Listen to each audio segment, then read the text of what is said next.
Hello. आज हम बात करेंगे यूहन्ना 8:7-11। प्रभु यीशु को फंसाने के लिए फरोसी और सदूकियों एक व्यभिचार में पकड़ी गई स्त्री को लेके आए और प्रभु यीशु से राय मांग रहे कि आप क्या कहते हो, मूसा के कानून के हिसाब से क्या इसको सजा देने में आनी चाहिए कि नहीं।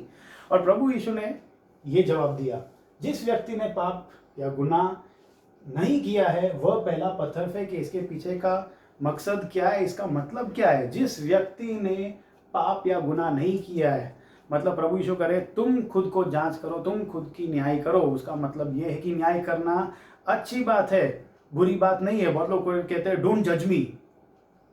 नहीं, न्याय करना अच्छी बात है। क्यों? क्योंकि सच्चा बुरा का अंतर हमें जानना चाहिए, हमारे लिए भी और दूसरों के लिए भी, ताकि हम बुरे काम ना करें और अच्छे काम करें। जो बुरा कर रहा है उसको हम रोके, जो अच्छा काम कर रहे हैं उनको हम उत्तेजन दें। और दूसरी बात, किस मकसद से हम कर रहे हैं ये न्याय? डोंट बी जजमेंटल, वो सही बात है। क्यों? क्योंकि लोग बोलते हो मैं कितना भला आदमी हूं, मैंने इतने सब अच्छे काम किए, तू कितना नीचे है। अरे तूने ऐसे काम किया? हम किस मकसद से कर रहे हैं ये न्याय?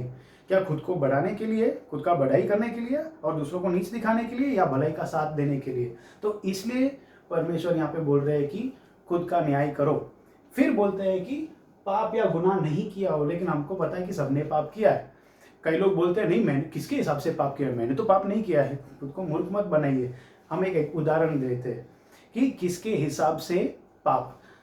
सब खुद को ही दोषी ठहराते हैं। हम देखते हैं कैसे। मान लो मैं एक मेरे फ्रेंड को देखता हूँ कि वो मेरे बारे में चुगली कर रहा है किसी और के साथ, और मैं बोलता हूँ कि अरे ये तो बहुत खराब कर रहा है, ये तो पाप है। तो मैंने खुद के ही मन में कानून बनाया है कि चुगली या गॉसिप करना खराब चीज है, और फिर मैं ही जाके दूसरों के बारे में करता हूँ। तो ये परमेश्वर का कहा हुआ वाक्य में भी नहीं है, हम मान लेते कि नहीं है, लेकिन मैंने तो बनाया है ना ये कानून, तो मेरे ही हिसाब से मैं दोषी हूं, क्योंकि मैंने ही वो पाप किया जो मैंने दूसरों के लिए किया नहीं। तो हम देखते हैं सबने पाप किया है।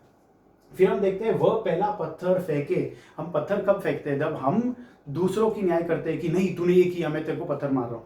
तो उसका मतलब प्रभु यीशु कह रहे हैं कि दूसरों की न्याय करने से पहले हम खुद का न्याय करें, तो ही हमारे इरादे थोड़े तो सच्चे होंगे। जब हम ये सोचेंगे कि हाँ मैंने खुद का न्याय किया है, मैं इसलिए ये सब कर रहा हूँ, तो हमारे इरादे सच होंगे।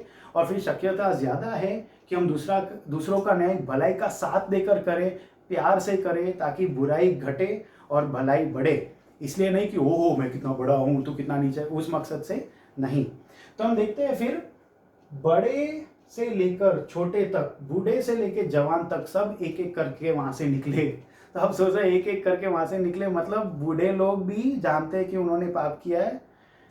उनके अच्छे काम कोई फायदे के नहीं है, क्योंकि एक एक कानून तोड़ा या 100 कानून तोड़े हैं, कानून तोड़ दिया है, सब गिल्टी है, कोई इनोसेंट है ही नहीं।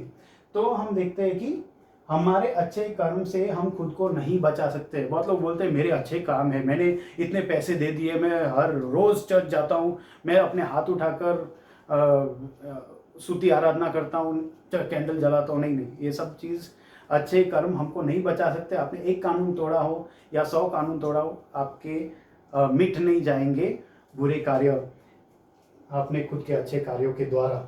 तो वो बूढ़े लोग वहां से चले गए, एक एक करके वो वहां से चले गए। अब किसकी बात कर रहे हैं हम? आप सोचो कि कॉन्टेक्स्ट क्या है। ये लोग फरोसी और सदूकी जो एक एक करके निकल रहे हैं, कोई आम आदमी नहीं है, वो उनके देश के धर्मगुरु है।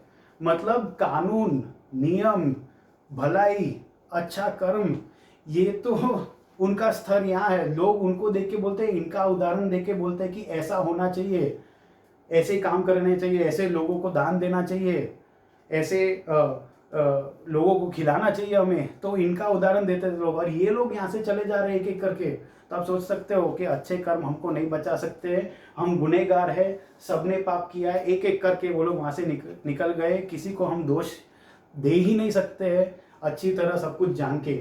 सिर्फ एक ही जन है जो पूरी तरह सब कुछ जान के हमारा न्याय कर सकते हैं, वो है परमेश्वर। वो ही सच्चा न्यायाधीश है। और ये साबित करने के लिए प्रभु यीशु ने उसके बाद वो स्त्री को पूछा, क्या कोई भी इंसान ने दंड की आज्ञा नहीं दी आपको? इंसान सब कुछ जानते नहीं है, अच्छी तरह वो दे नहीं सकते हैं न्याय। हाँ, न्यायाधीश है यहाँ पे हमारे सोसाइटी समाज के लिए अच्छी बात है, लेकिन हमारी नैतिकता, हमारी सोच और पूरी चीज़ को दिमाग में रख के सिर्फ परमेश्वर ही सच्चा न्यायाधीश है। और फिर प्रभु यीशु उनको बोलते हैं फिर पाप न करना। उसका मतलब प्रभु यीशु खुद को जांच करो, पाप मत करो। यही है परमेश्वर के साथ रहने की, वो हमारे दिल को, हमारे मनों को, हमारे आत्मा को फुल ट्रांसफॉर्म कर परिवर्तन लाते हैं और हमको चॉइस देते हैं पाप मत करो। प्रभु यीशु ने आपको माफ़ किया है अगर आपने पूछा है उससे।